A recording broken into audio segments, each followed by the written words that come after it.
Thank you for joining us for another power-packed message from Dr. Myles Munroe, provided by Munroe Global Incorporated and MunroeGlobal.com. We transform followers into leaders and leaders into agents of change. We hope that this message is a blessing to you as you advance your life and discover your purpose. Now, let's go into the message. Discovering your personal leadership.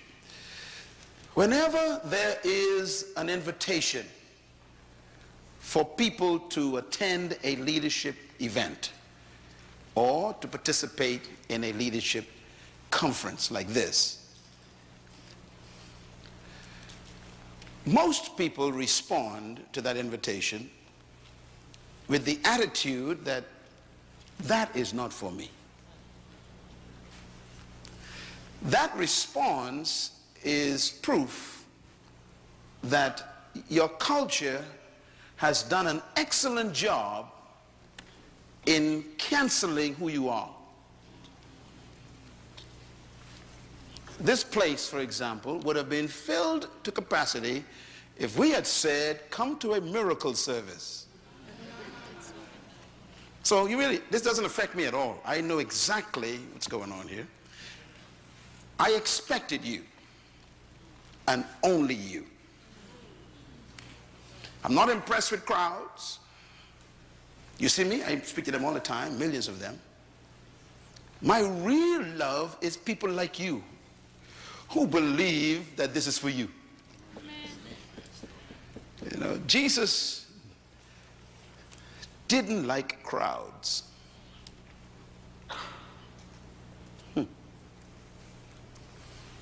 He didn't trust them.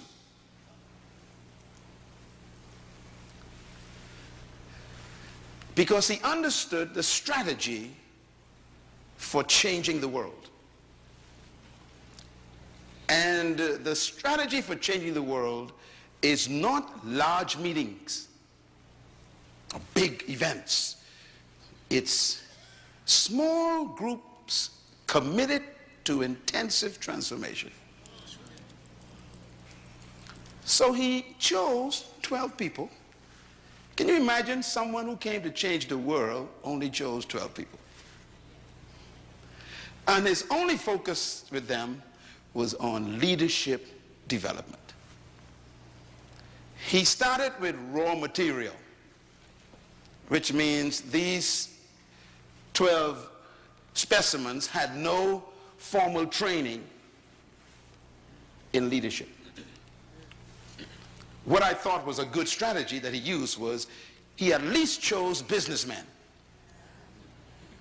I like business people. Religious people are problems. So the people he chose were business people and professional people. Like Matthew was an accountant. Luke was a doctor, a medical doctor. Peter, James, and John owned a fishing company. These were businessmen. And the number one business of that day was fishing in that village around Galilee. So these guys were owners of the top business industry. That's who he chose. Because he wanted to produce leaders. One time, his crowd grew too much. You all would remember that one day the people stayed with him for 3 days and they ran out of food. He decided it's my responsibility to make sure that they are fed before they go home. So we know the story. He worked a miracle, multiplied fish and bread, and he fed them. And the Bible says after that meeting was over, 70 joined him. 70. Can you imagine having 12 people and all of a sudden you grew by 70%? Now normally when you grow by 70% you are excited. Jesus was not. He was suspicious. Why? Because he understands big crowds. They are not interested in changing. They're interested in feeding. So he turned to the 70 and he asked them a question. Why do you follow me? That was the question. Now, normally, if you are a pastor, and your church grew by 70% in one day, you wouldn't ask that question. Matter of fact, you would say, thank you all for coming. But his suspicion was high. He said, why do you follow me? And then he answered the question for them. I know why you follow me. Is it not because of the fish and bread I fed you yesterday? See, there are people who just want miracles, but they don't want to change. And miracles never change people.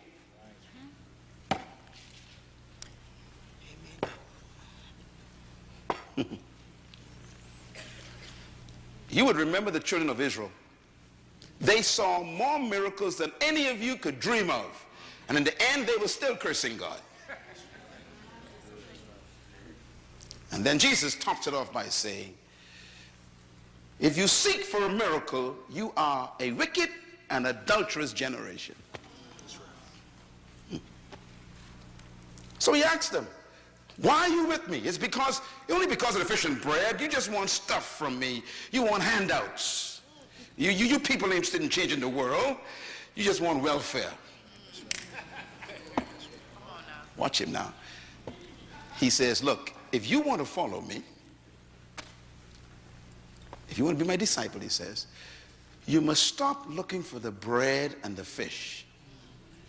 And you must feed on me. Eat my flesh, he says, and drink my blood. You know, those are the kinds of people who are here in this seminar tonight. I consider you very rare people. I'm not surprised. I tell you, I work with crowds. I don't trust. It's those who show up in the morning sessions, they're the ones I believe.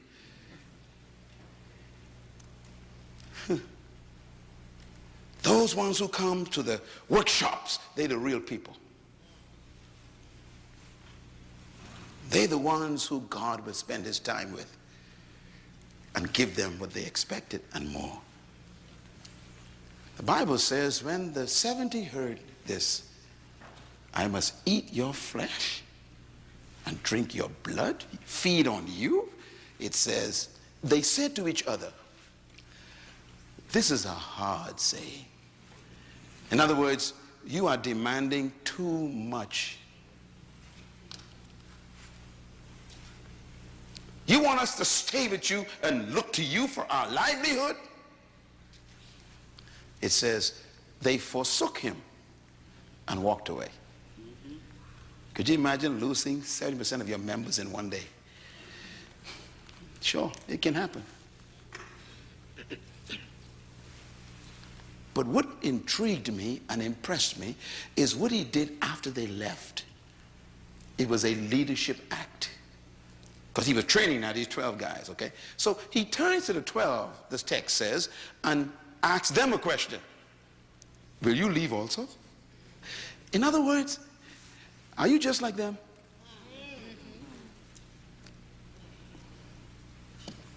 He also meant, I will do this by myself.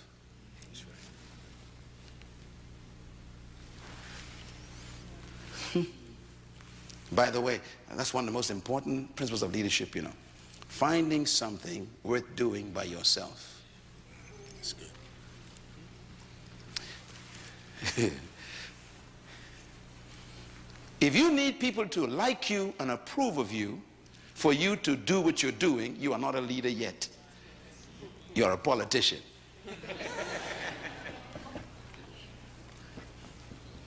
He was willing to go alone.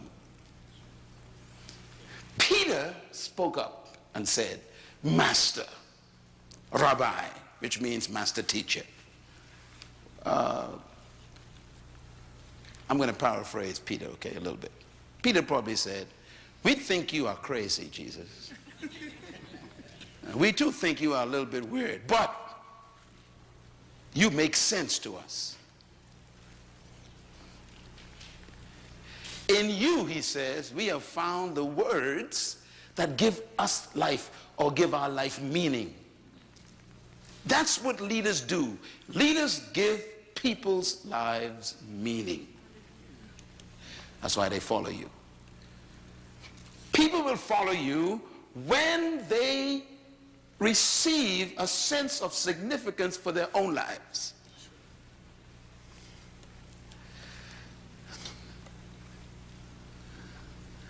Peter's answer was powerful. In you, we have found the words that give us life. Our business was doing great. You know, we have a company, but you have shown us that we could do more than just business. We can change the world. And that's why we're here in this seminar the next 2 days. I guarantee you, if you listen to me very carefully, the next 48 hours, you are going to be transformed as a person. But you got to listen. You got to feed on me just a little bit. Because what I'm teaching you is what I live. And it begins with discovering what I call your personal leadership. Leadership does not begin with people. It begins with you first. Let me give you a couple of things to write down, because I'm giving you what they never taught me in church. And that is, everyone is a leader. Pastors are afraid to say that because they don't want no competition in the pulpit. But leadership begins with how you think. So let me give you my philosophy of leadership that I had to discover for myself to become the person I am. Everyone was created to lead. Say that with me. Everyone was created to lead. Say it again. Everyone was created to lead. That's a tough statement. Most of you don't believe that statement. I understand it. I understand. Because I was the same way.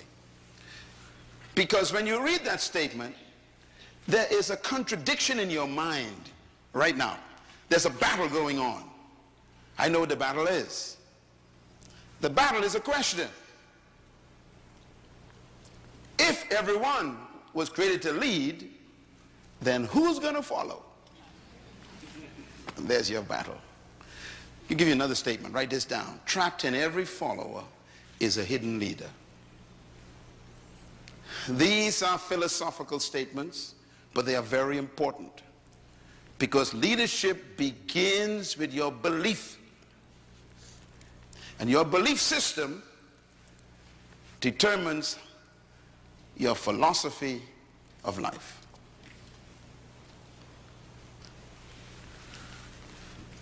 If every follower is a leader, then the question becomes a problem again. What happens when they all become leaders? Who's going to follow? The fact that you ask that question is proof that you've been successfully convinced by your culture that only a certain type and group of people were born to lead, while the other masses were designed to follow. That's really what you believe. That's why the question arises. Because you cannot see in your mind everyone being a leader. You have problems in your mind. I had the same problems.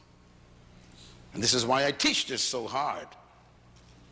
Because it is that belief, that subtle belief that's in your mind that's trapping you right now. For example, in my mind, there is no economic crisis. But that's because of the way I think.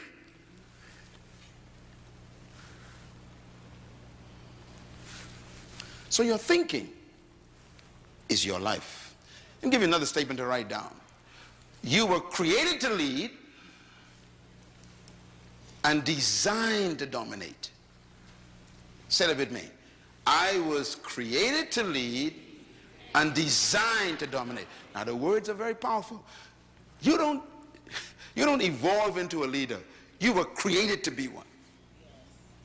The manufacturer actually had leadership in mind when he created you. But look at what they've done to you. They've made you an employee. And they told you where you can be employed and where you cannot be employed. And then they restrict how far you can rise in that employment. That's right. What have they done to you? It's because nobody has challenged the system. This philosophy is not new that I'm teaching. It's as old as God. Write this statement down, please. True leadership is self-discovery. True leadership begins with an individual discovering something about themselves. That's when it really begins. And you will never become a true leader until you are introduced to yourself.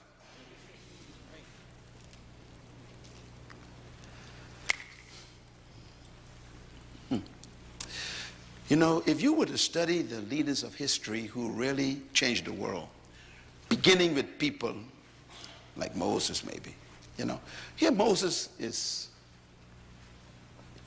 on a job. He's employed by his father-in-law. Employment. So he thinks he's a shepherd. You know, that's what I do. That's my job. And then he meets his manufacturer. The manufacturer says to him, you are the deliverer and the leader of 1 million people. You are also an author of the first 5 books of the Bible. You are the leader of a labor force. You are a lawgiver for all the nations of the world. They're going to steal your laws and use them. His answer, you must be talking to somebody else. You see, when you meet yourself, you are always afraid.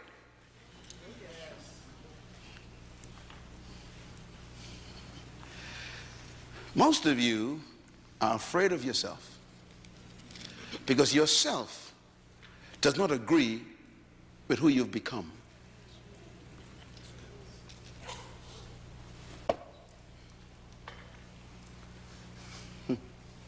You think you are a shepherd, a manager, a supervisor,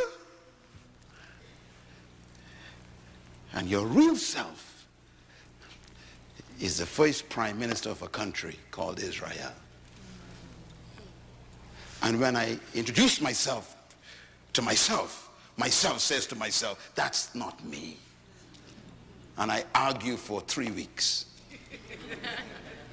with myself.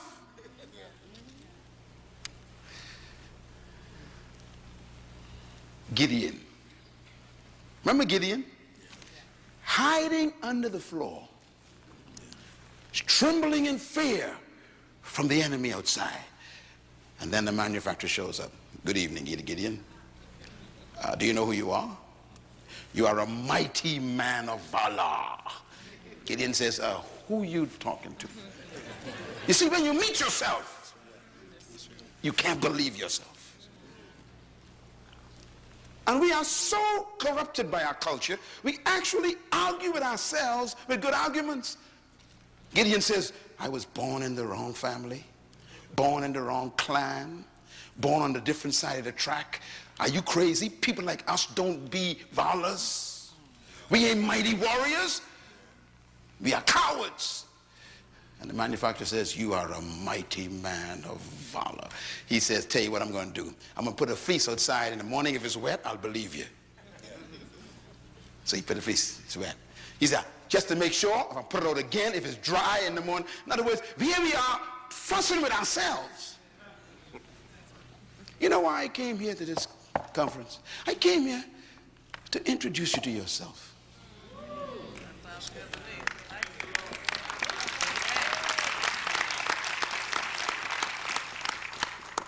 What you are doing is embarrassing to God.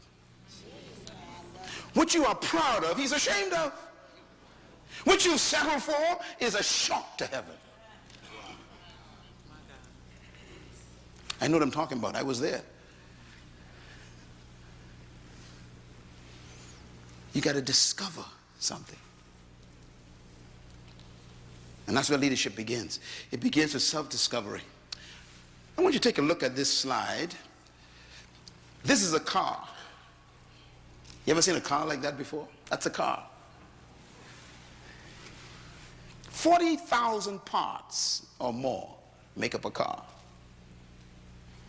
That's a car, taken apart. Now, I show you that for a reason. I want to ask you a question. Here's the question. Which part of this car is the most important part of the car? You look at the engine of the car. What is the most important part of the engine? I mean, these questions are important. 40,000 parts. Which part is the most important? Your car in the parking lot has a great engine in it. Beautiful parts. But the question is, which part is the most important? Now, I'm going to show you two parts here. The battery is the big boy.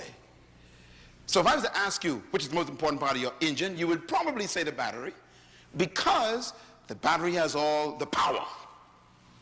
Powerful. You know, we like powerful people, don't we? Power. Hallelujah, power. You know, we like power. So we go for the power. We say the battery is the most important person in the car, because the battery has the power to get things started. Well, I disagree.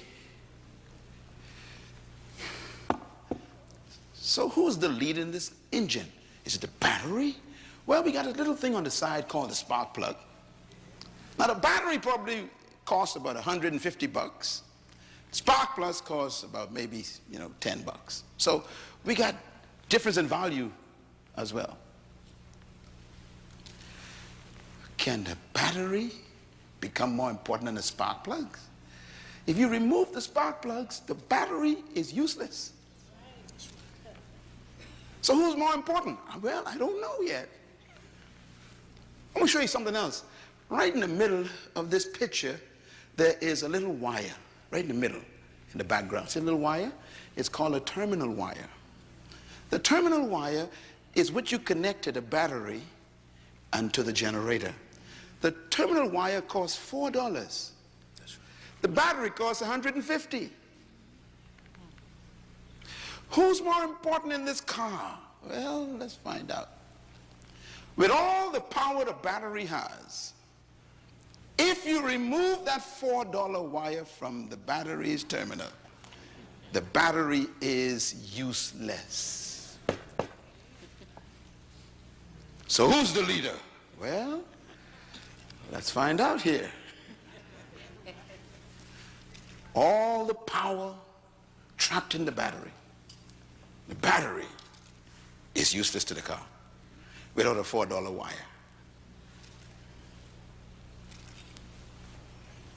Who's the most important person in your organization? Is it the CEO or the maintenance woman? Is it the secretary who types? Or is it the manager of stores that oversee resources? Who really is the leader? See, this scenario is an interesting one, because that $4 wire can shut the car down. The car is worth $80,000. $4 can shut it down. Isn't that amazing? Now the problem is, this little terminal wire has to connect to the battery and to the generator. And all it does is a function called transfer. It transfers power to the generator that hits the spark, that turns the shaft, that caused that whole engine to turn over, to cause the wheels to turn, and you can control it. Transfer. The only problem is the terminal wire has no power. It's just a transfer function. That's good. Only problem with the battery is it cannot transfer. It has all the power. Only problem with the spark plug is it ain't got no power and can't transfer, but it can produce fire. So who's the leader in this whole situation? No one and everyone. That's the answer. Here's the answer. Everyone is a leader in their area of functioning. Write it down. This is the concept of leadership that God introduced.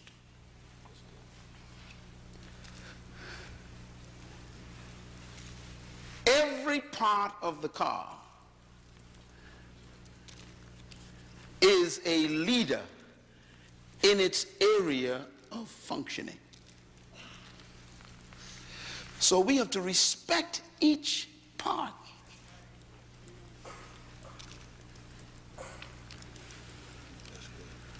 They have successfully convinced you that you are useless. And they use you to do what they want you to do. They meaning your culture. And you obey them because you don't know who you were born to be. You have no idea what your function is. When I discovered who I was, I became free from them. I began to dictate my own value. Therefore, I told them, you need me. Come on, say it. You need me.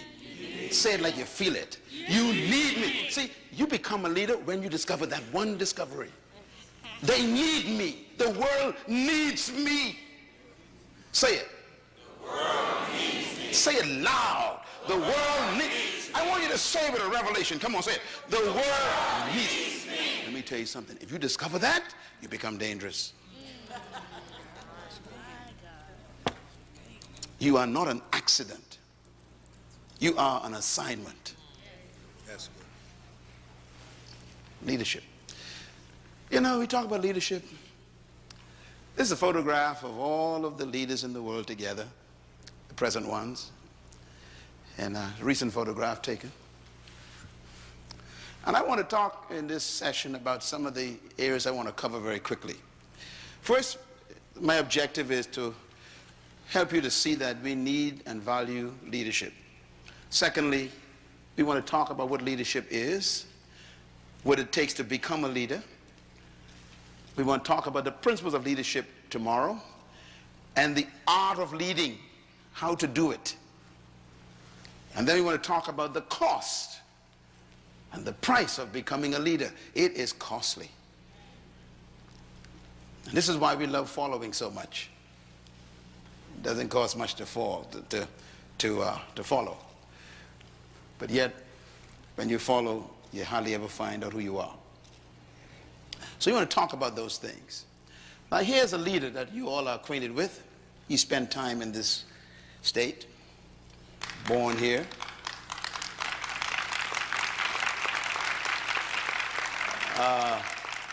Walking through the airport of this state capital, they have his coat and tie.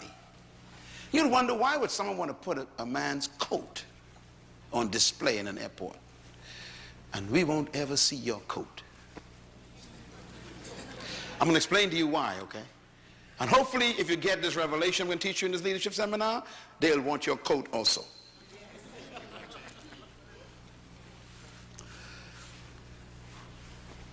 Leadership is an amazing thing. First of all, here's why leadership is important. Write this down. Nothing happens without leadership. Nothing happens without leadership. Number two, nothing changes without leadership. Number three, nothing develops without someone taking leadership. Number four, nothing improves in any situation without leadership. Number 5, nothing is corrected without leadership. If something is not right in an environment, someone has to emerge and take the leadership. Number 6, nothing advances without leadership. Number 7, nothing succeeds without leadership. Number 8 is a reminder. We are always being led by someone, whether we think so or not. So look at how important leadership is. It improves, it changes, it develops, it corrects, it advances, and it brings success in life. This is probably one of the reasons why the religious people are so ineffective, because they pray too much for things to be corrected, to change, to improve, to develop, to advance, and to succeed.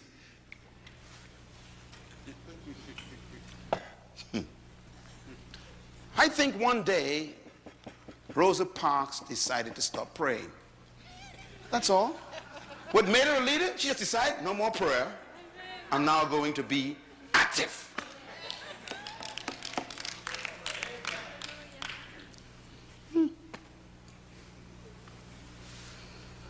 This is why the drug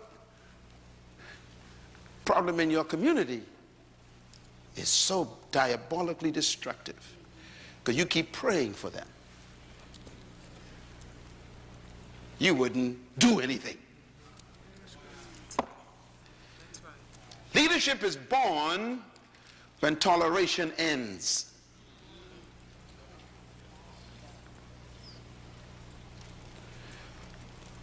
Why? Whatever you tolerate, you will never change. What did I say?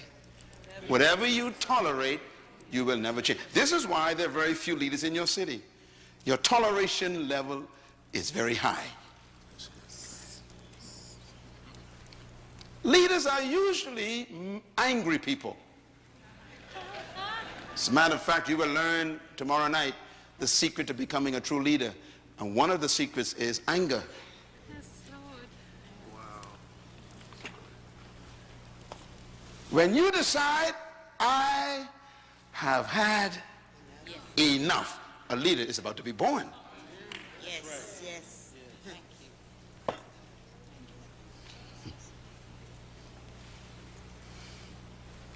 Toleration is the graveyard of leaders.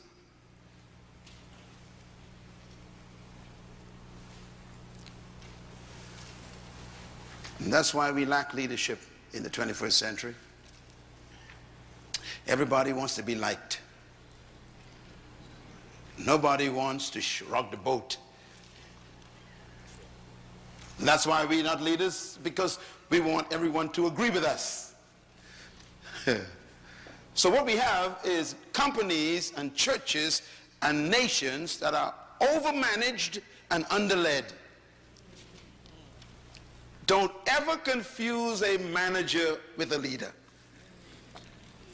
No manager is a leader. But leaders are managers. What's the difference between a manager and a leader? In my book on the table called Becoming a Leader, make sure you read that book. It deals with this subject. But let me give you a hint. A manager maintains things. A leader changes everything. A manager follows policy. A leader creates policy. A manager keeps tradition. Leaders break it. Managers focus on the bottom line.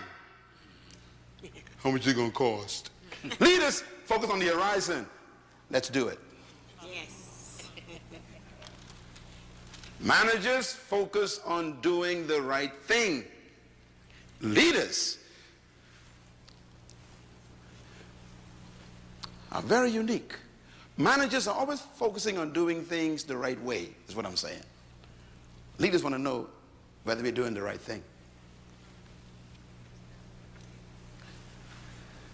If you are led by a manager, you will never grow.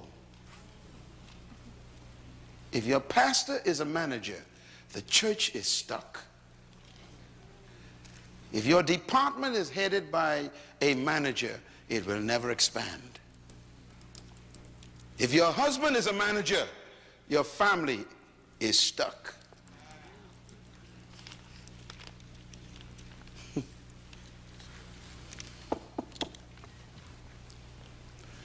So we need managers, but we need leaders more than managers. Because leaders is what give managers work to do. Let me ask some questions. These are some interesting questions I pose to students everywhere. I teach this in universities and I do surveys. And here's my question I give them. Is leadership about power? What do you think? No, okay. Is it about position? Is leadership about talent? You sure? Is leadership about skill? It's a skillful person. Is leadership about authority? Is leadership about status in your society? Is leadership really about charisma?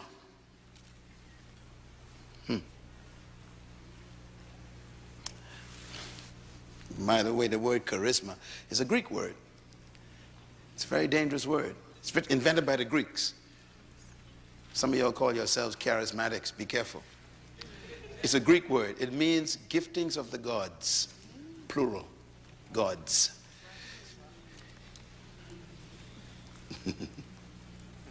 Because they were polytheist. They believed in many gods. Charisma. The giftings of the gods. Paul used it. He borrowed the Greek word to teach on the gifts of the Holy Spirit. But it's a Greek word.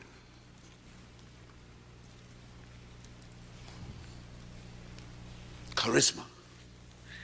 We have our own idea what that means. Last question, are leaders born or made? Very important question. Some people struggle with that. I answered it years ago. I'm clear in my head. So the question is, when does one become a leader? It's a tough question, you know, because the question would be, when did Rosa Parks become a leader? See, you don't need to be a PhD from a college to be a leader. You can just be an old lady on a bus. I told you everybody's a leader. Everybody's a leader. The problem is they haven't told you how to become one. She discovered something.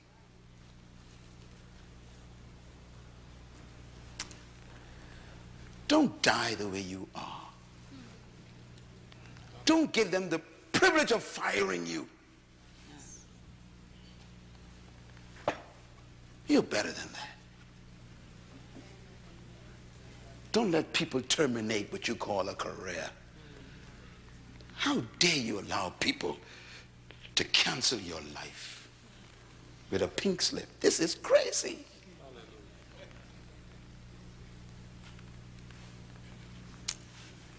That's why we're here.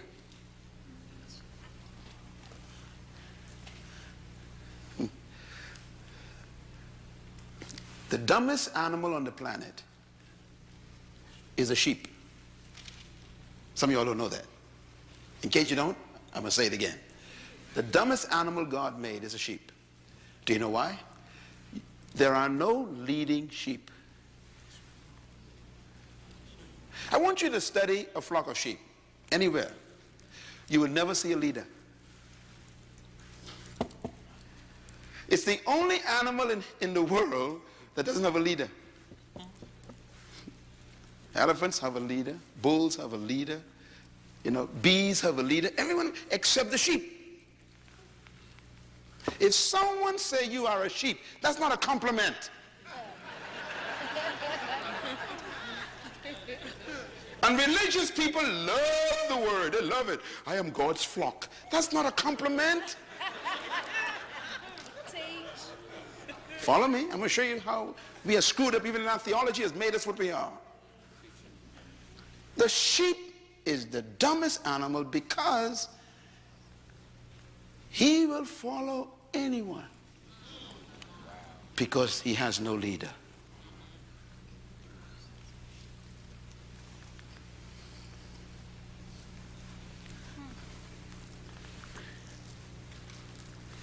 So I have a little test for you. If an army of sheep is led by a lion,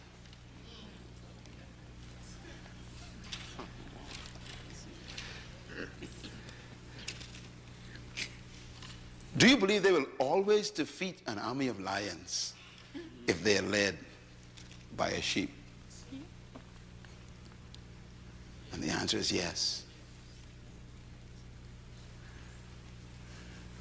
An army of sheep led by a lion will defeat an army of lions if the lions are led by a sheep. What's the moral of this parable? Here it is. Write it down. Number one, leadership determines the quality of the followers. You know, a good leader can transform cowards into warriors. A good leader can transform frightened people into fearless people. Again, what a state to be teaching this principle. The state of Georgia. Years of oppression. And then a short little preacher became a lion. And he motivated frightened people to stand in the face of water hoses. He turned little girls into giants who could face dogs.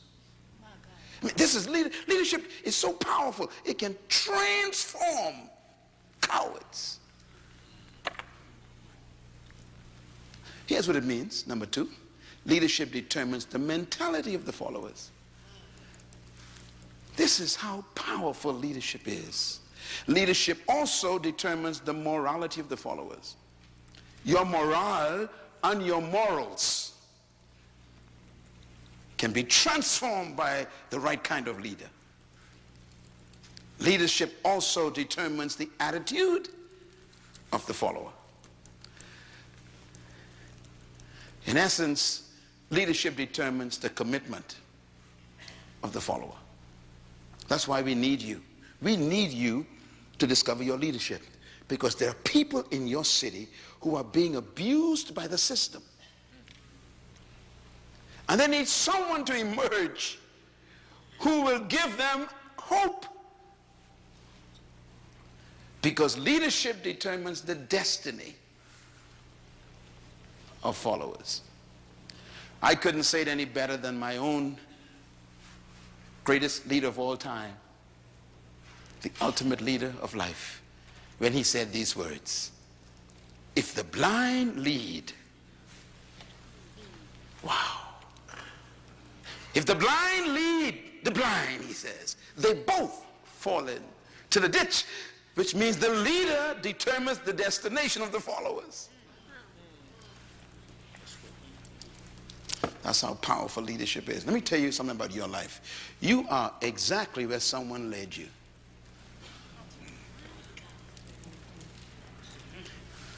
If you don't like where you are right now in your life, you're going to have to reconsider changing leadership.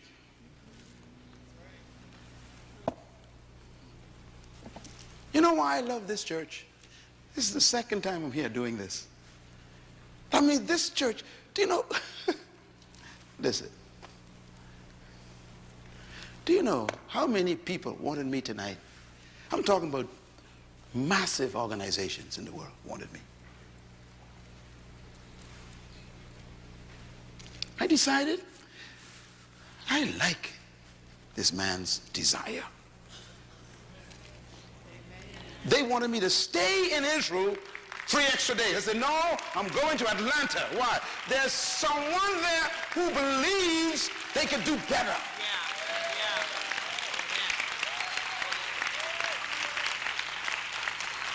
I don't don't think the members of this church really know who their pastor is. See, your problem is you want to shout and sing hallelujah, and then die broken sick.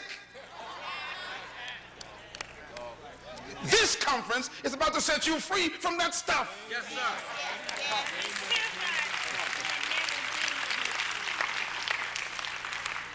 Makes me so sad. See people, having religious, feel all this emotional stuff. Because they are sheep. They just follow anybody. People come in town with a white suit, white Bible, white shoes. They run to that person. Just sheep. If the blind, what? Lead. You know what Jesus is just telling us? He's telling us it's possible for a person to be in charge with a title, with a position, with power, with influence, and still be blind.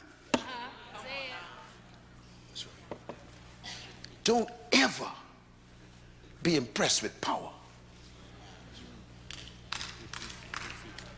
Don't be impressed with position. Ask the question, where we going? What's our destination? Because I might not want to go with you. Hello, somebody. See, that's how powerful leadership is. Leadership will lead you to their destiny.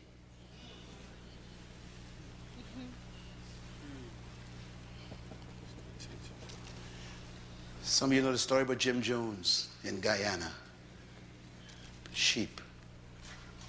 I mean, sensible people with a brain with 500 billion cells followed a man in a bush and drank poison because they never asked the question, where are we going? What is your vision? Write this down. Vision is more important than leadership. Please get the book on vision on the table, please. Very important. People think that leadership is important, but vision is more important than leadership because vision is what creates the leader. What makes you a leader is the fact that you see a future that's better than the present.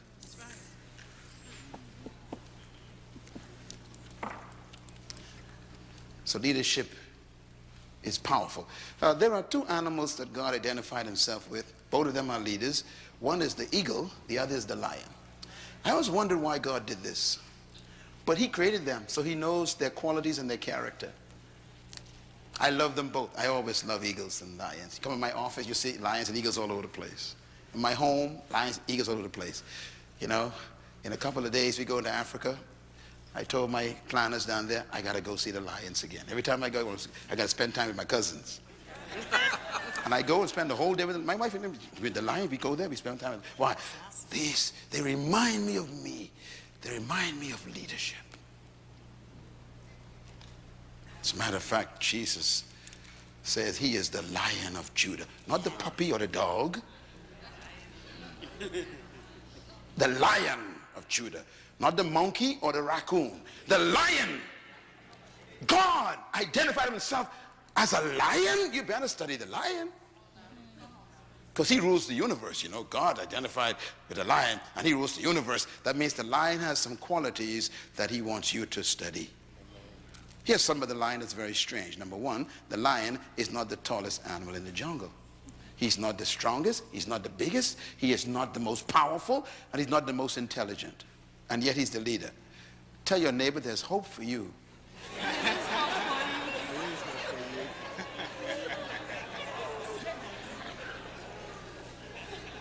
What the lion has done is he has canceled all of your excuses for not being a leader.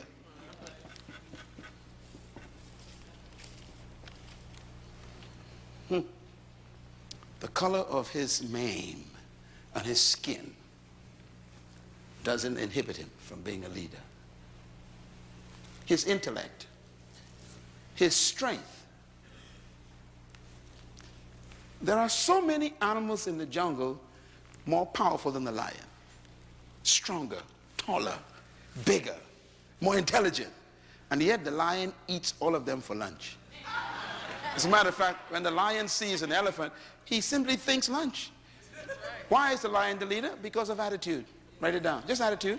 Attitude comes from your belief system, and it produces confidence. The lion believes that he can eat an elephant. That belief becomes the source of his confidence, and so he moves toward the elephant. The elephant is 50 times more powerful, 100 times bigger, 80 times more intelligent, 60% more powerful, and yet the lion eats him for lunch.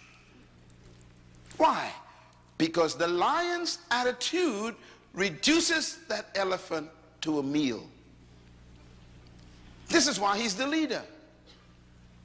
Leadership is 80% mentality, attitude, and 20% skill.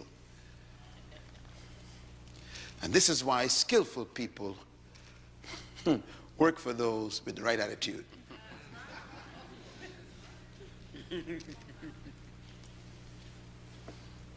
Look at this lion. I took this photograph myself. There's an elephant and the lion doesn't move.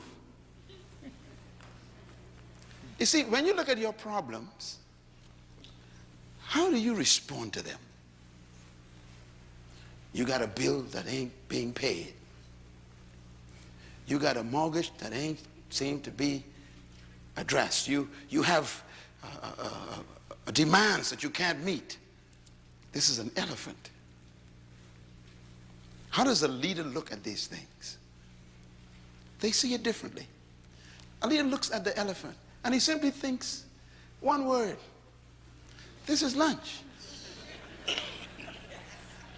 The thinking controls the action of the creature. That's why he's dangerous. What makes Myles Munroe dangerous is my thinking.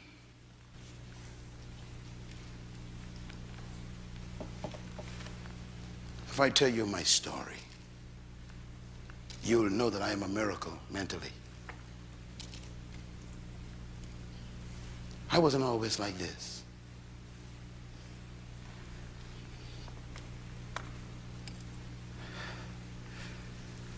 I was changed between my ears.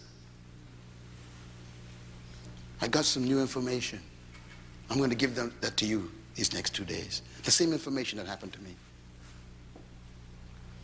Because I was able to think like the lion. Look at that. Look at that leader in action. Wait a minute. But this is a monster. He said, I don't care. A leader is fearless because of knowledge. There's something the leader knows that makes them fearless. So leadership doesn't get its power from its muscle. It gets its power from its belief. You will never be a leader until I can change the way you believe. Because your belief system produces your philosophy. So leaders don't see through their eyes, they see through their belief. Huh? Your eyes say that's an elephant. Your belief says that's lunch.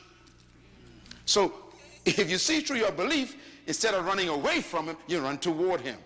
So leaders respond based on their belief system. So to a leader, life is simply what you believe it is. How do you get to think like that? I'm going to show you right now.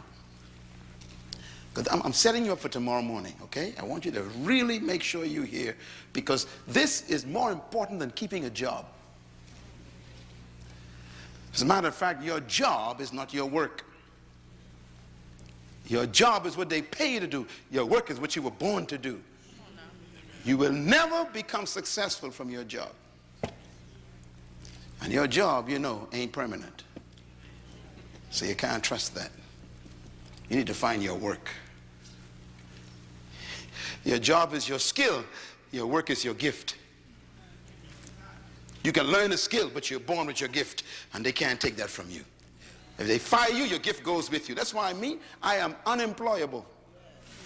Why? I've been deployed. And I came here for you to deploy yourself.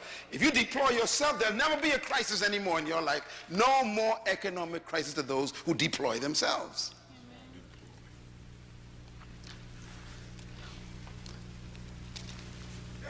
How do you think? And how do you get to think the way you think? And what made you think what you think right now? Where'd you get this attitude from that you have? The history that created you is still with you. And even though you wear different clothes, drive a different car, it's the same person. Because somehow our history is so heavy. It's tough to cut loose. We still apologize for being successful. That's right. We feel ashamed to be in charge. It's amazing. See, when you still carry your history, you are afraid of success. Because you may lose your friends who ain't going nowhere. Very subtle problems. Your attitude is so powerful. It creates your atmosphere.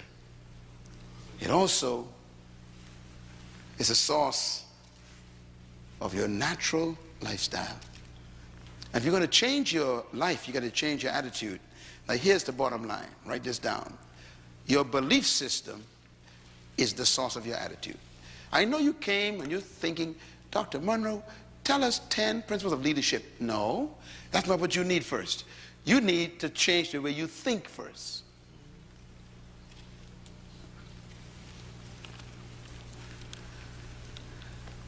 I was invited to speak at Harvard University a few months ago, and the room was filled with all of these technocrats and these professors and all these, Ivy League people. And they invited me to speak on leadership. Do you know what I came in there and talked about? I talked about thinking. When I was finished, first standing ovation ever at Harvard University, they says. They had never heard anybody get into their heads before. I exposed those who were racist. I showed them that your thinking is your philosophy that destroys the way you treat people in your department. That's good. And until your thinking change, you are contaminated leadership. They had never heard such a level of teaching on leadership. Why? Because unless your mind changes, you will never become a leader. Ladies and gentlemen, let me put it this way. Attitude determines your limitation, which means that your belief system determines how far you go. You can never lead beyond your attitude and your belief system. And that's why your life is what you think it should be and exactly what it is. Attitude is the manifestation of your personal philosophy. And that's why this first session is dealing with discovering your personal leadership first. Then we could talk about people. Write this down. Philosophy is a product of your ideas. And this is why I started this session out with a question. Do you believe that everyone is a leader? You had problems with that. And I understand, because the culture doesn't allow it. Could you imagine going to work tomorrow telling your boss, I am a leader too? You just have problems with that.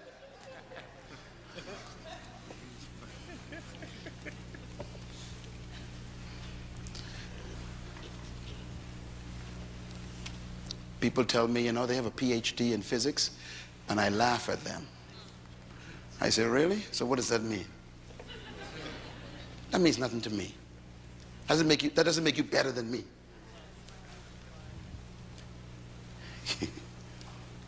Your education doesn't change your human value.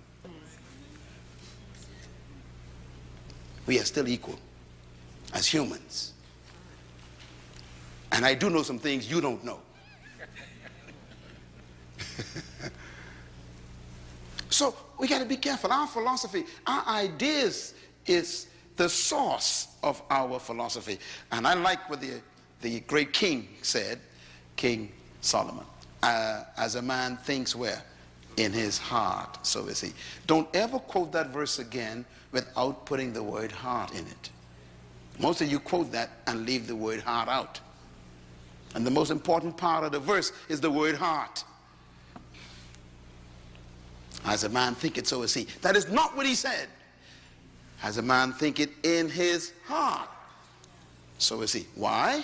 Here's why. Because the heart is the Hebrew word that has to do with the center of reasoning.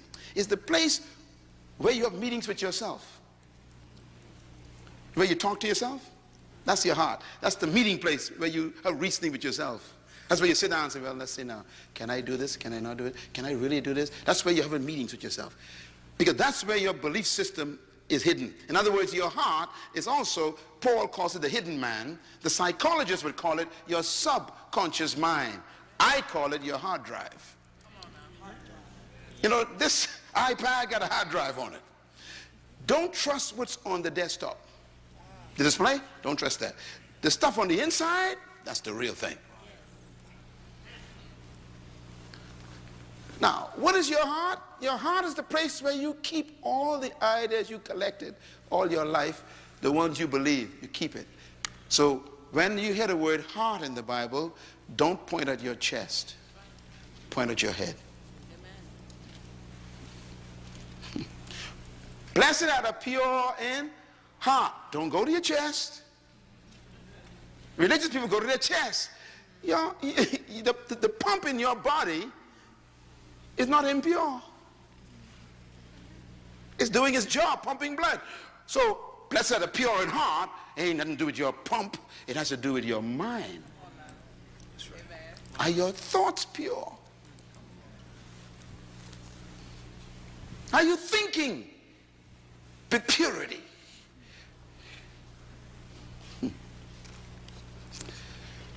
So, he says, as a man thinketh in his heart, so is he. As a man thinks in his subconscious mind. What have you downloaded as your software on your hard drive that you believe? Every time someone presses a certain button in your life, whatever is there comes up. For example, there's some of you black people in this room. When a white man comes into your department, you become very nervous. And when a black man comes, you act like you don't care. In other words, there's something in your heart, your hard drive still got some problems. There's some viruses. You're sick.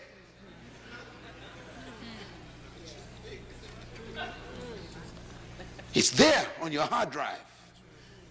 40 years of struggle and you're still there. You ain't free yet. You just delivered. That's right. Come on, that's good. Deliverance is when you leave Egypt and enter the wilderness. Freedom is when Egypt leaves your mind. So stop telling people you're free. You are still in the wilderness. And notice what God did in the wilderness, eh? He kept them going around in circles. 40 years going around in circles. You know, my wife and I had an experience, I'll never forget this. We went from Israel to Egypt. And, you know, we were going to visit Egypt for the first time. And this years ago we went there. We've been there a couple of times. And, man, the aircraft took off. And I'm getting excited. I'm going to see Egypt. I'm going to see Pharaoh, you know, remains of the, you know, all this stuff. Get excited. And before I could get excited, they said, we're about to land. Fasten your seatbelts. I said, wait a minute. We just took off. And the flight attendant says, yes, we are landing. I said, well, we just left. She said, yes, but we're landing. Ah. I said, what are you talking about? It's only been 20 minutes. She said, yes, we are in Egypt. 20 minutes. We are in Egypt. I said, what are we doing in Egypt already? She says, Cairo is only 20 minutes away. No, you didn't hear what I just said. Okay, let me explain it to you. It took Moses them 40 years to go from Egypt to Israel, where I was. 20 minutes. So when we got to Egypt, right, they picked us up, took us to our hotel, checked us in, and then our first tour guide, came to get us, and we boarded the bus, and we're going out to the pyramids. On our way out there, I became very intrigued. So I asked the driver, I said, excuse me, sir, how far is Israel from here? He said, oh, it depends on how you go, he says. I said, well, explain it to me. He said, well, from Cairo to Israel, Jerusalem, if you walk, it's about 40 days.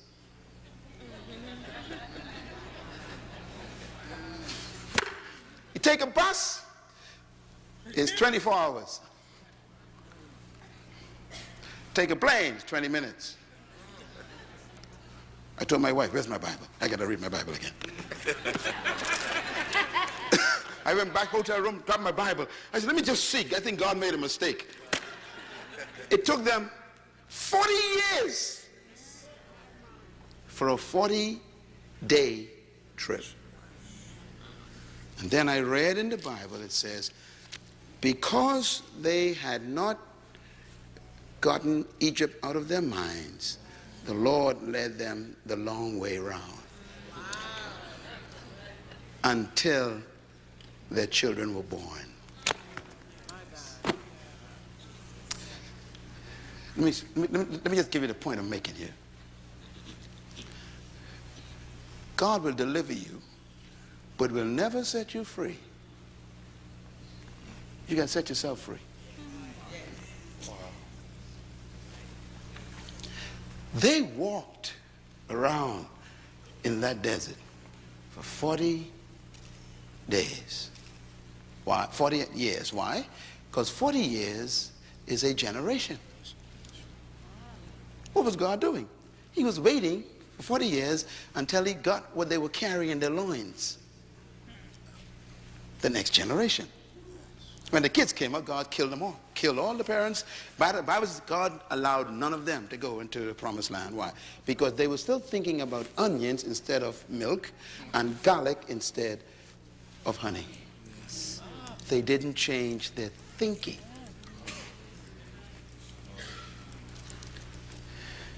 Your mentality is more important than your location. If you don't change as a person mentally, you will stay where you are physically. So God killed them all. Only 2 left. And those 2 were born in the desert. Caleb, Joshua. They had no memory of oppression. They believed anything was possible. Leadership begins with thinking. So my question is, what is your philosophy of leadership? Well, why don't you believe that you could own a company? Why the first thing you look for is a job instead of look for a business? It's subtle questions, but why? Why do you go to college and study an area that guarantees employment rather than guarantees deployment? Because your hard drive is stuck.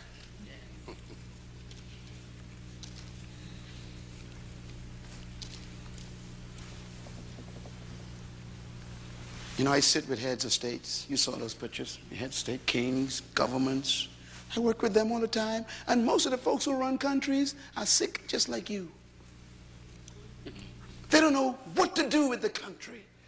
Power doesn't make you smart. It exposes your ignorance.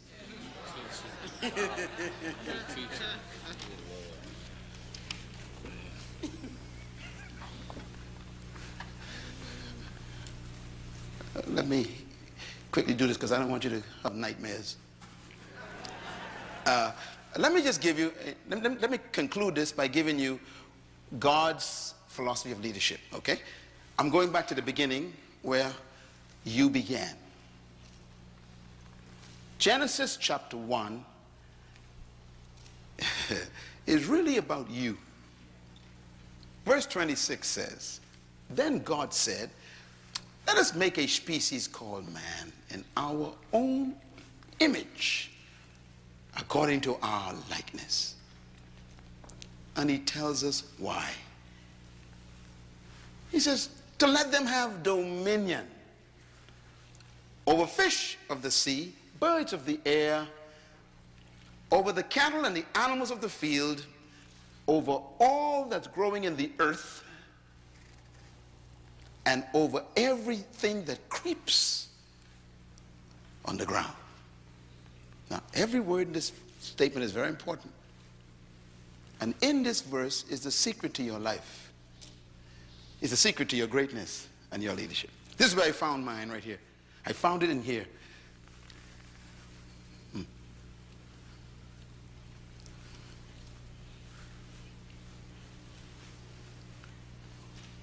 I'm just going to say this. I hate to talk about these things, but I'll just say it. In a lot of my contracts with governments, they pay me $5,000 an hour. Could you imagine? You work for 10 hours, 3 days. Okay, I used to sleep on the floor with roaches. I am from a family of 11 children. One mother, one father. I am number 6, right in the middle. We were born in a wooden house on 4 big rocks in a small, low-income, poor area called Bainstown in the Bahamas, in an island 7 miles wide. That was my life. 7 miles wide, 20 miles long. I was born middle of an island, poorest part. The house had 2 rooms. 11 kids now, 2 bedrooms. One for my mother and father, one for my 7 sisters. We slept like sardines. So the 4 boys slept on the floor. That's where I was born.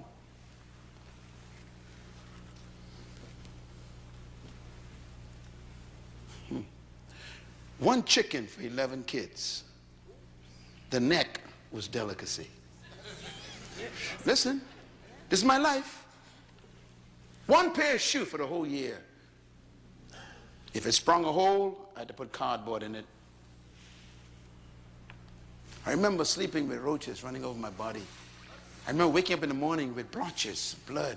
I was scratching the mosquitoes that were trapped under the dirty sheet on that mat on the floor. I remember looking up at the ceiling and seeing the stars through it and buckets to catch the water from the rain. Don't talk to me about poverty. And my father was a Baptist pastor. And I went to church 3 or 4 times a week, and I slept with roaches. Don't tell me about religion. So when I talk to you from this position I'm talking to, I'm telling you what worked for me.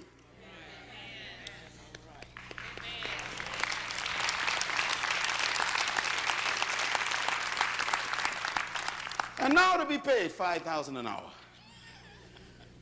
How do you move from the floor with roaches to being called on by heads of states to talk to the entire governments? Something happened in my mind. And it began with this verse.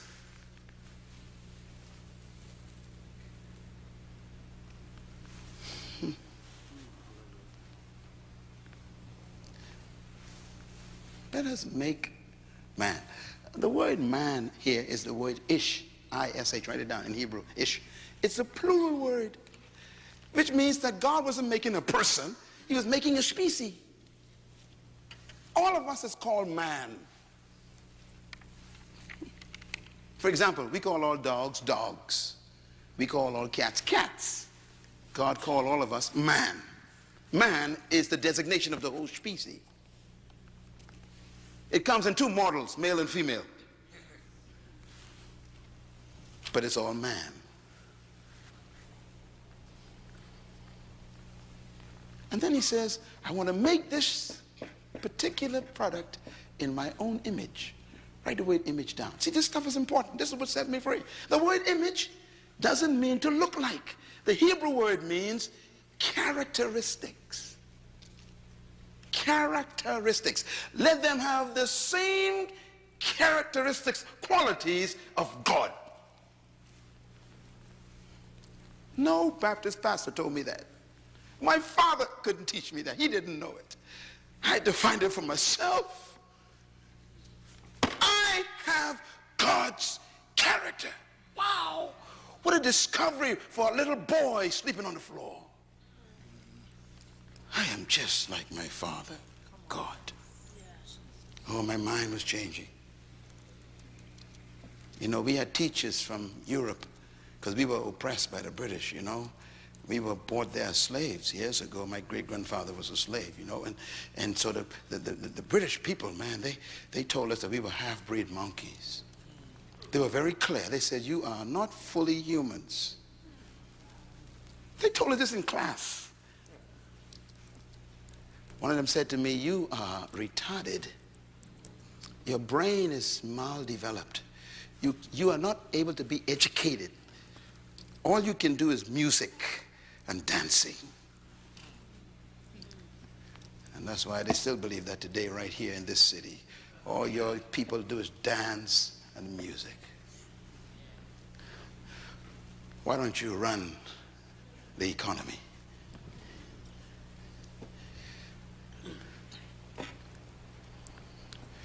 We're not world changers, we are entertainers. I decided, no, I got God's character. I got to find this. The qualities of God is in you. Every one of you, black, white, Asian, it doesn't matter, Puerto Rican, you have God's image. This is not a message for any race of people. It's for humans. You can do anything you dream.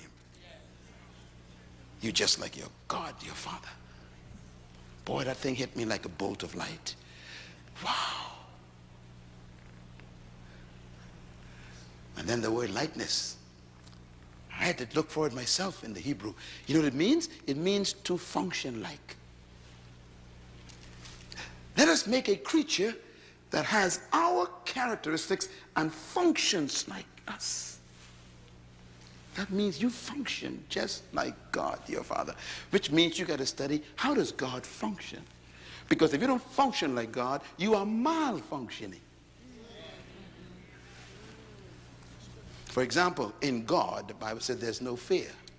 So when you fear life, you are malfunctioning. So I'm afraid of nothing. I'm telling you, literally, I'm afraid of nothing. That makes me dangerous.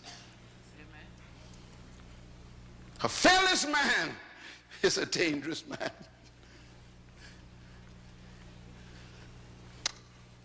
I'm not afraid of death. And that's the highest threat you can give me. And I'm not afraid of death.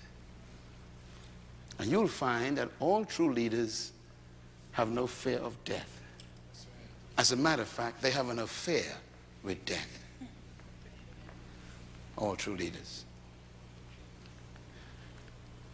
Why did God create you? Read it. To have what? Dominion.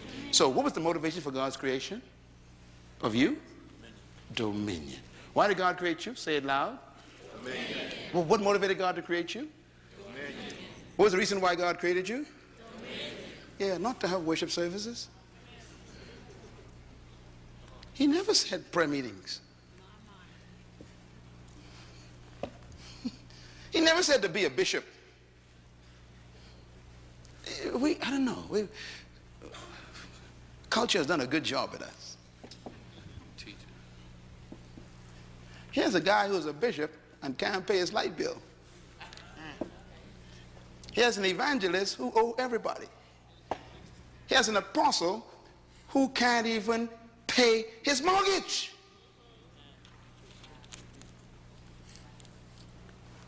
Something's wrong with this. We missed the point.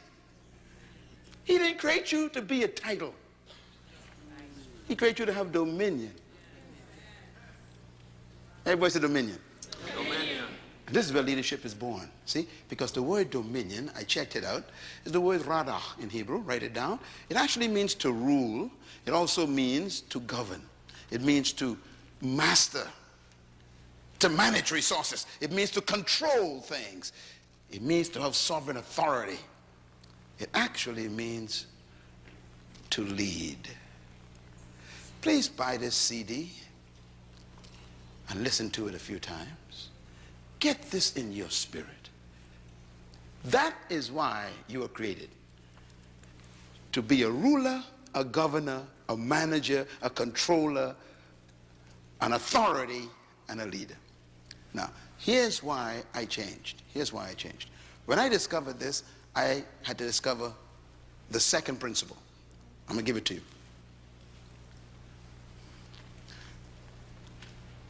If he designed you, created you to be a leader, a master, a governor, a ruler, a controller, then there must be the ability to do it. But notice, he didn't give you rulership over people. He listed what you should lead. Birds, fish, animals, plants, and creeps.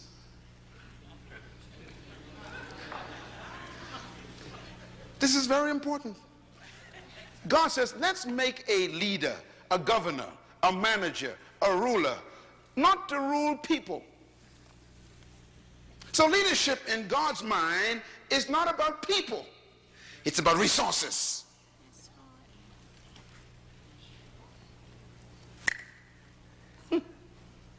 You've been taught he who has no one following is simply taking a walk. That's what the Chinese taught you. Jesus disagrees. He said, you are a leader whether someone is following you or not, as long as you are fulfilling the management of resources through your gift. But you see, it's the way it works. Here's the way it works. I'm sure it works. First, let me give you this is the secret. Whatever a manufacturer demands, he builds into the product. Write that down. This is what changed me from the floor.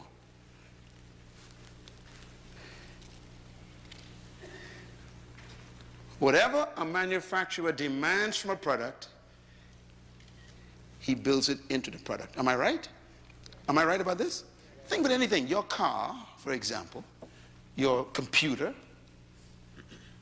your iPad, your iPhone, whatever you have, your refrigerator, whatever it's supposed to function as, it is built with. Number two, whatever God calls for, he provides for. Number three, whatever God demands, he inputs. Number four, whatever God expects from something, he injects it into it. And number five, whatever God gave the purpose of a thing to do, he built it with the potential to do it. That changed my life. Because when I discovered the principle of creation, I discovered my ability. Yeah. So when a manufacturer makes a product, he makes it for a purpose. Purpose means to perform a specific function. He builds into the product the capacity to perform the function. And then he sells it to you. And he tells you to demand these certain things from the product. You can demand it because it's already built in. When I discovered this, my life changed. Because suddenly I realized that no one in my environment could determine what I could and could not do. That's when I canceled my European teachers. It was at that point my life changed. I was 13 years old when I discovered this.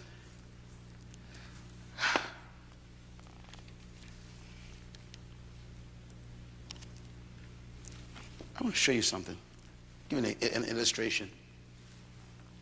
If God created you to dominate, then the capacity to dominate is in you. Do you get the principle? Okay. So whatever you were born to do is built in. So here's what I want you to take a look at then. Conception does not guarantee manifestation. Now what I mean by that is, a bird and a fish were created by God. The fish was created to do what? Swim. So fish do not attend swimming lessons. I know it sounds simple, but it's very important. Why? Because swim is built into the fish. Why? Because God demanded the fish to swim. So he put the ability in it. Birds were designed by God to fly. So birds don't attend flight school. Flight is built in.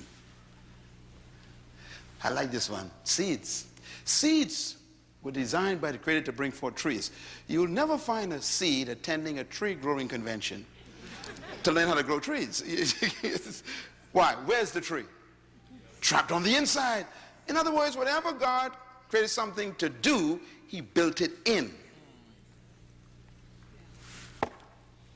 Your culture and your educational system doesn't allow you to discover that. We are educated to be employed, not to be deployed. Seeds deploy themselves and become trees. Fish deploy themselves and they swim. Birds deploy themselves and they fly. We are the only creatures God created who don't deploy ourselves, because our culture doesn't allow it. You got to get free from the culture. And it's seminars like this that make you begin to have a meeting with yourself and discuss yourself with yourself and say to yourself, self, am I who I really am? You know, here's my conviction. This is why I believe that buried in every human being is a leader, trapped by an erroneous philosophy that you were born to follow. Let us make man to have what? Dominion. To govern, to rule, to lead, control. Which means that somewhere inside of you is a ruler, a controller, a leader, a dominator. Somewhere in there. Because he would not have demanded it if he didn't inject it. Which means that your ability is determined by your responsibility. Your potential is designed by your purpose. Your potential is equal to what you were born to do. The best example I can give you is this car. Look at this car. All cars have what they call a speedometer. Am I right? Here's an old one, old Chevy. Now, if you look at the numbers have up to 160 miles per hour this car can travel. All of your cars have that kind of registration, sometimes 200, 180. Everybody got that, right? Okay. Now, when you bought the car, that was on the car. You bought the car with it. It was on it, 180 miles per hour. I'm getting ready to go, okay. I'm so excited. Okay, so you bought this car, you brought it home, and the manufacturer says this car can travel 180 miles per hour. How can the manufacturer put that on there? What makes him so sure that this vehicle could travel 180? That's the first question. The second question is, have you ever traveled 180 in that car? No. Let me tell you how stupid our philosophy of our countries are. We sell a car that could travel 180 and put a sign up 50 miles per hour. It's amazing, it's crazy. I don't understand it. I have no idea how they got this idea. I don't know where it comes from. But it tells you the nature of your culture. Don't try it. They give the company permission to build the capacity, but restricts your ability to use it. And you never thought about that. And that's the way they think about you.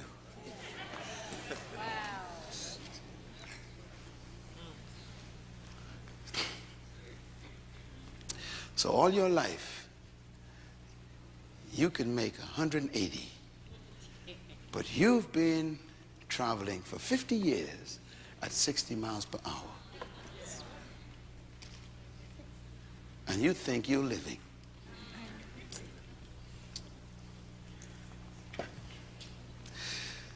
The capacity is present.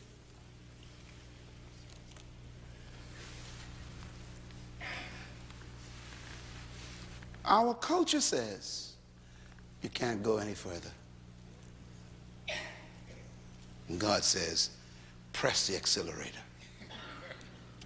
And your culture says, you can't go any further. You can go no faster. And God says, and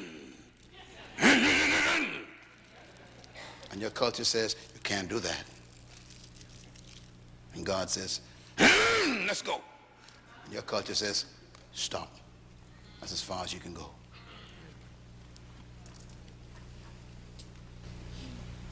You got to make a decision tonight, see? You have God's ability. And man puts up the signs.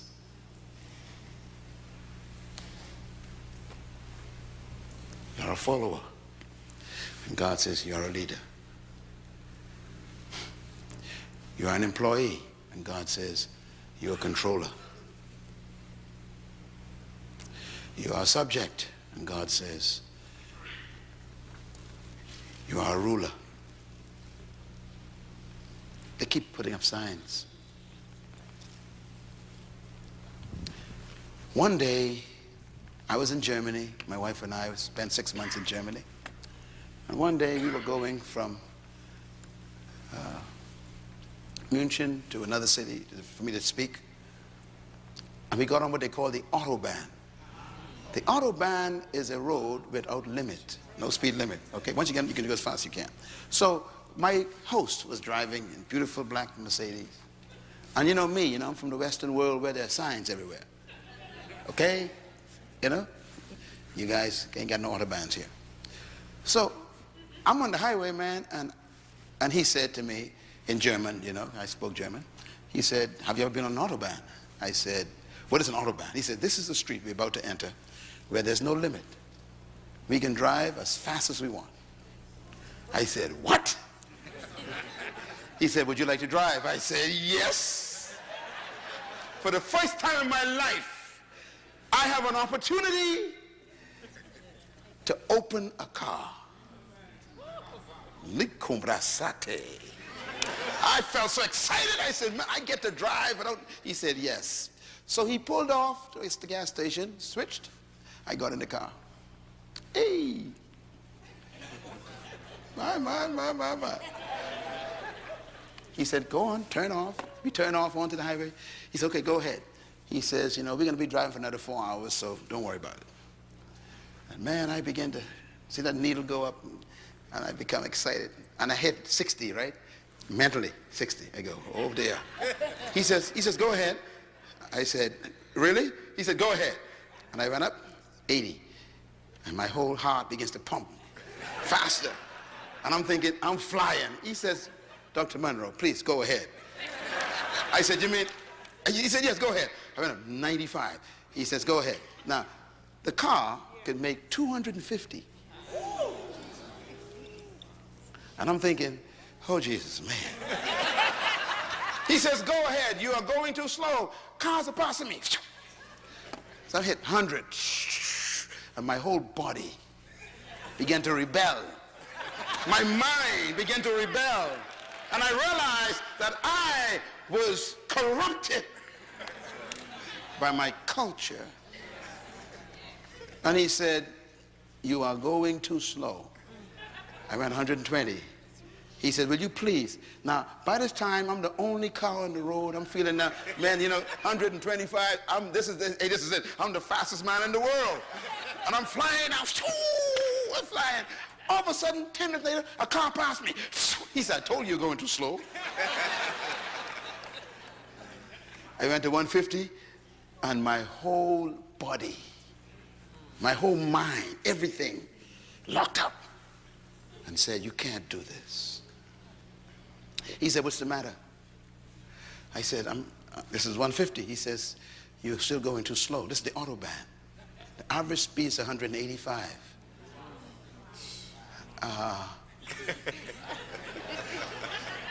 He said, do you still want to drive or you want to pull over?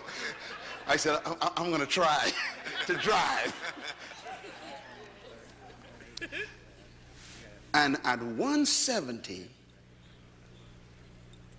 there was a barrier broken in my mind. I never forgot that to this day. 170. Something happened to me, and I realized there was life after 170.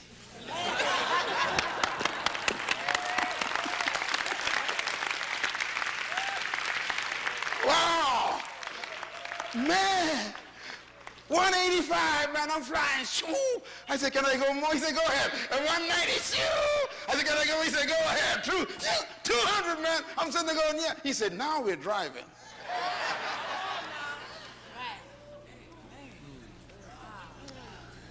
My life has changed that day. No more barriers in my life. There was a point where I had to break it. That's why you're here this week. I'm going to take you to that point.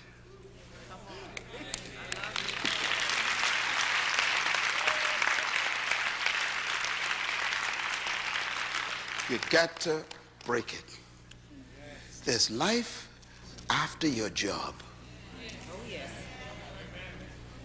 There's life outside your career. There's life beyond the pulpit. Don't let the pastorate become your cage. There's life beyond your employment. You gotta break it. You're a leader. I call it unreleased potential. Driving at 50 with a car of 150.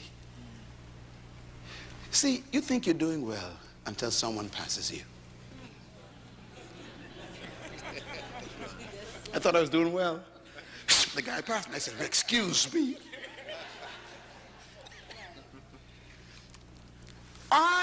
Tonight, I am the German sitting in the passenger seat. That's who I am for you right now.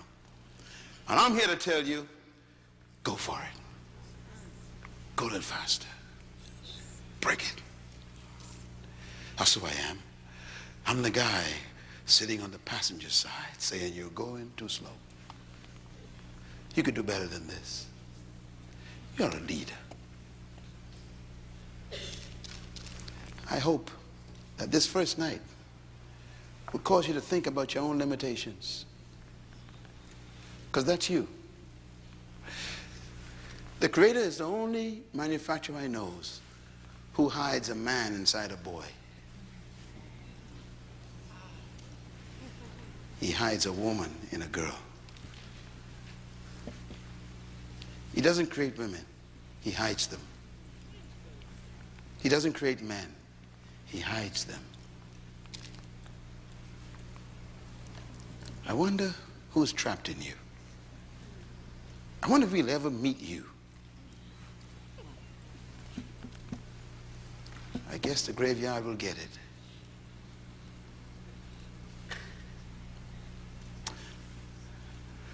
Today I look at myself in the mirror and I kept thinking, that was on the floor with the mosquitoes and the roaches. I wonder who's sitting in your chair right now. You're a leader. Can you see yourself? You know why you're still alive? Because the manufacturer ain't satisfied. He's bored. He's telling you, you've not shown yourself yet. Show yourself. Let me close with these statements. Write them down, please. You were born to lead, but you must become a leader. That's the purpose for a seminar and a conference. I'm not here to make you leaders. I am here to expose you as a leader.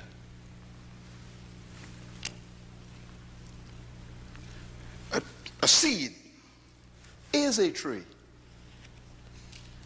but it must become the tree. And that's the way you are right now. You are a great woman, an awesome man, but you must become.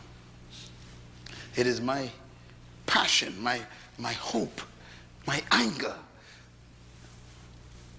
that no human being die until they are manifested.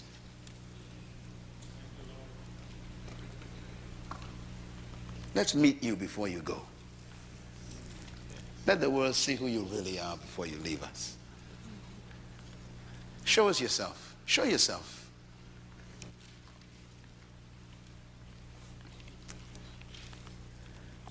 You could run the race.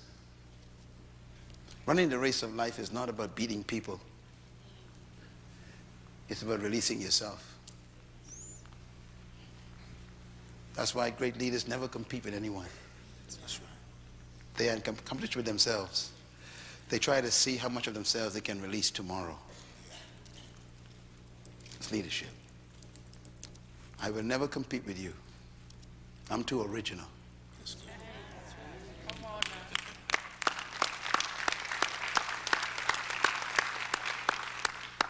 Repeat out loud, please. Go. You were not created to lead people. Number 2, read. You were created to lead in an area of gifting. Number 3, read. True leadership is born when your gift is discovered and served to the world. Number 4, read. The value in each human is the gift they were born to deliver to humanity. That's you. There's something you carrying that we need. I told you that leadership is not about people following you. It's about you discovering yourself, your gift, and then serving that to humanity. Leadership is, it's like a tree. You know, a seed becoming a tree and then bearing its fruit. You will never find a fruit tree bringing its fruit to you. That's good. I'm giving you the greatest secret of leadership right now. Leaders don't seek followers. Followers are attracted to leaders, just like you are attracted to the tree's fruit. When you go to a fruit tree for the fruit, you don't go for the leaves nor the branches. What do you go for? The fruit. And that's why no one's following you yet.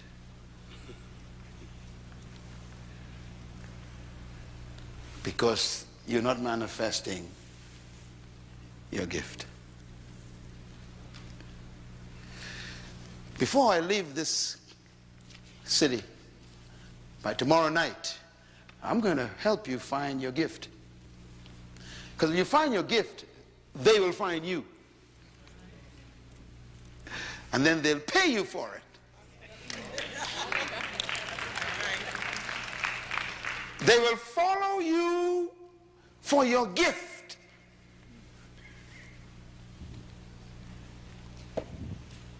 I'm talking about your gift you're supposed to give to humanity. The greatest statement I've ever heard about gift and leadership is this: for I did not come to be served, but to serve myself, a ransom for many. That's why we come to him. If you want to be ransomed, you come to the tree. I serve myself, he says. That's why the greatest leadership in the world is to become a servant. Get it? It doesn't mean you are a slave to people. You are a slave to your gift. You serve it. But if you can't find it, you can't serve it. Therefore, you become employed. Tonight is the beginning of change for you. I came from around the world to talk to you because the Creator is ready for you to manifest yourself. What a meeting we have these next 2 days. You're going to meet the most important person you ever met in your life. You're going to meet you.